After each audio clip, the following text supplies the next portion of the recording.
Hello, everybody. Thank you for watching, for tuning in once again. It is the American Doofus Show. Don't be a doofus. I'm your host, Barry Welsh. Please subscribe, like, share, comment. And if you feel so inclined and you would like to support the show, the Cash App is $ American Doofus, all one word.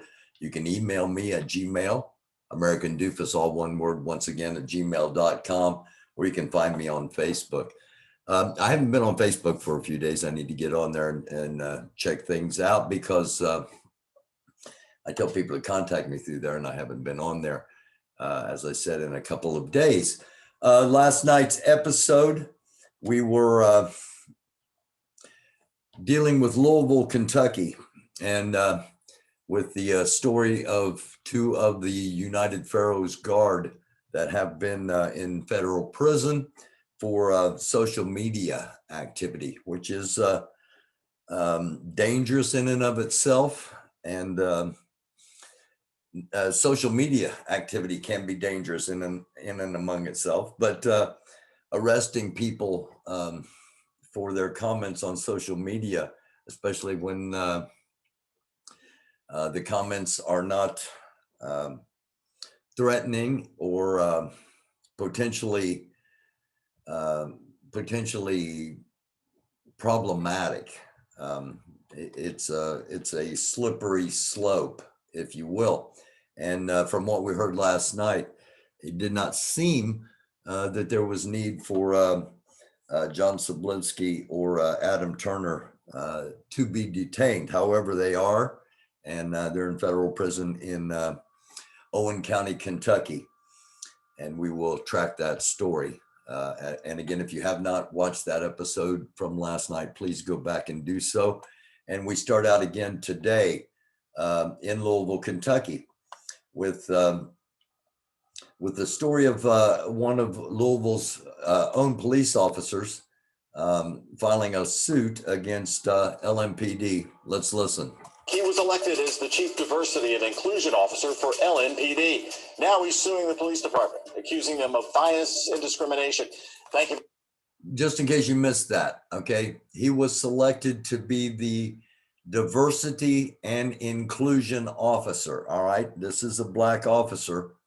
And what he found when he took that post, well, let's just listen. Thank you for joining us tonight. I'm Doug Proffitt. In a brand new lawsuit, Officer Phillips Satterwhite details allegations of LMPD silencing him in his role, stalking him afterwards, and using personal relationship to make promotion decisions.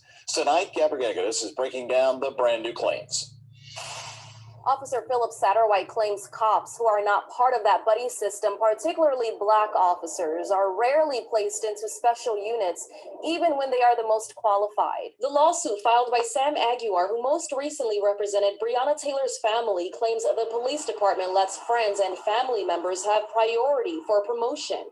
Officer Satterwhite joined LMPD in 2012. He explains how he applied for a number of roles within the department, like detective in the crimes against children and robbery units, but says he was scored unfairly and denied access to the interview results. Will Leffler and Metro Council President David James worked with LMPD for 20 years. James retired in 2003. Leffler left in 2019. I talked to the two of them about the discrimination and nepotism allegations. Now, you can find this in the remainder of this video at K Money, and I recommend you go there and watch the remainder of that video. Give K Money a like, a share, a comment, and a subscription if you would. Well deserved for drawing attention to that post and what's going on in Louisville. Now, why is that important? It shows the systemic racism that we often talk about on this program and in EAR, End All Racism, the movement that was founded from this show. And it also reaffirms what we've heard many times on here, that there is a long history of problematic police activities in Louisville, Kentucky. As always, we don't tell you what to think. We just give you something to think about. And now we go to Jacksonville, Florida, a situation in Jacksonville where one of their schools is being renamed. The school is the Robert E. Lee School currently. Robert E. Lee was the commander of the Army of Virginia, one of the main fighting forces of the Confederacy during the Civil War. And Lee is is best known as that commander. However, he was also a slave owner, and some think my personal opinion. Okay, this is before we start the report. I think the name should have been changed a long time ago, and the reasons because it perpetuates negative attitudes upon people in the Black community.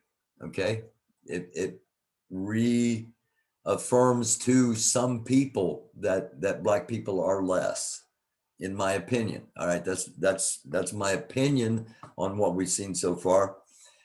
Now we're going to get into what is actually said in this report.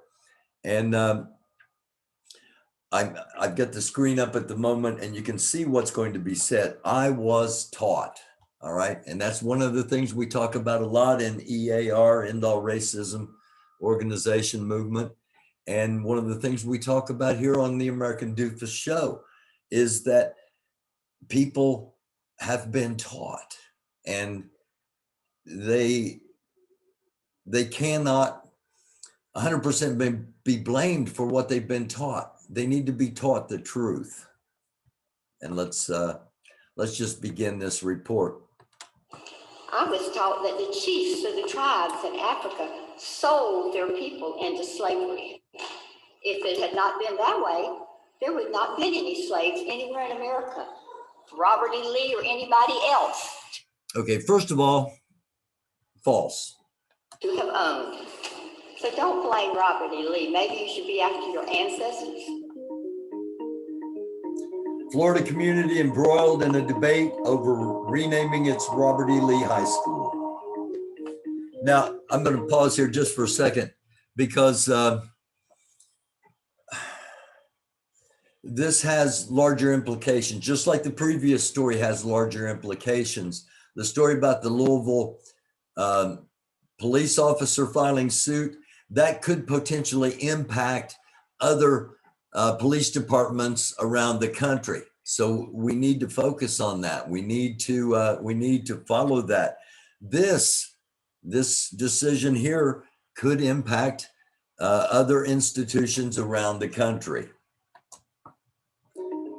And while I see Duval County, so and this is a good place so you can see a little bit of what the actual notification is. Duval County, Jacksonville, the Jacksonville Jaguars football team. What does this say to potential players on a football team? What does this say to potential people coming into the community, potential business owners? Our decisions have impacts, and sometimes the impacts are not just upon us immediately. And one of the things Starr mentioned in Wednesday's EAR End All Racism episode was make sure you're not being a hindrance to someone else's progress. I'm paraphrasing. We must begin the process of renaming all the schools named for a Confederate soldier. This effort can help to heal the city. Slowly destroys a nation by removing all icons, such as Aunt Jemima. Okay. As always, the things that are said in reports and the things that are said by guests on the show are not always necessarily, or they are not necessarily the opinions of the show or its host. And let me just say, this guy's no exception. Face from pancake mix, Civil War statues, this, other things like historical school names.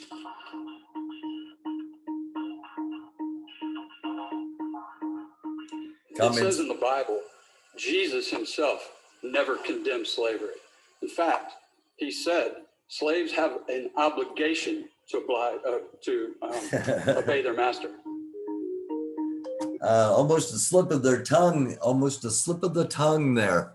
So dangerous, the people that believe when judgment comes that the hate they hide in their heart when trying to use the word of God is somehow going to not be exposed when all things do come to light. I understand the connection, the bond, the family and heritage that you feel is embodied in the name. When the name is so blatantly disrespectful that you choose to downplay the horrific actions that happened under that general, that flag, I humbly ask that the name calling on both sides stop, that we look at history objectively and honestly, that we make room for change. I heard a lot of racist things as I stood because I think some of you good people thought I was one of you, but I'm not. So I'm here to say that all of this does make a difference. You are speaking from your white culture and your white self. And I ask you, take a deep breath. The we name tied to, as it must be, to slavery is an affront to all students of color that seek an education here.